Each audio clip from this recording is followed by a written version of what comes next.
ఇక్కడ చూసారు గదా! మరి ఒకటి చూస్తే ఇంకొకటి కావాలనిపిస్తుంది. సో, ప్రతి ఒక్కటి ఒకదాని మించి ఒకటున్నాయి. చాలా బావున్నాయి.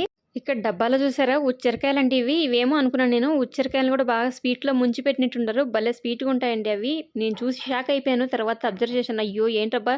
శనగింజలని, డ్రై ఫ్రూట్స్‌ని మొత్తం రోస్ట్ చేసి పెట్టారు. మొత్తం అక్కడే ప్యాకెట్ ఓపెన్ చేసేద్దాం అనుకున్నాను. సో, మళ్ళీ పట్టుకొని కొడతారు సీసీ కెమెరాలనేసి ఇంకా అలా చూసేసి కావాల్సినటివన్నీ మొత్తం బాస్కెట్‌లోకైతే వేసేసుకున్నాను అవసరమైనటివన్నీ. సో, ఇది చూసారు కదా! శనగింజలు మొత్తం పాకం పట్టి ఒక చెక్కలాగా చేసి పెట్టేశారు. భలే ఉన్నాయి. ఇవైతే గుమ్మడిత్తనాలండి. భలే ఉన్నాయి. ఇవంతా నానేసుకొని తింటే మన హెల్త్‌కి చాలా మంచిది. ఇక మా బుడ్డోడైతే ఇంక బండి తోసుకొని వచ్చేస్తున్నాడు. నేను నచ్చినటివన్నీ ఇంక తీసుకొని బండి నింపేసుకుంటున్నాను. చూసారు కదా! స్నాక్స్ ఐటెమ్ ఇంక కావాల్సినటివన్నీ. మా చిట్టికైతే ఇంక చూసినటివన్నీ చాలా మా అమ్మ ఏస్తుంటే చాలా ఖుషిగా, హ్యాపీగా ఫీల్ అయిపోతున్నాడు. దొరికినటన్నీ ఏసేస్తాను. బిల్ ఎంత అయితుందేమో తెలీదు. ఇవేవో మా స్కూల్‌లో కూడా ఇచ్చారమ్మా! భలే ఉంటాయి. బాగా దగ్గొస్తుంది. అవసరం లేదు పదా అని చెప్పేసి అక్కడ పెట్టేసాను చూసి. ఇవైతే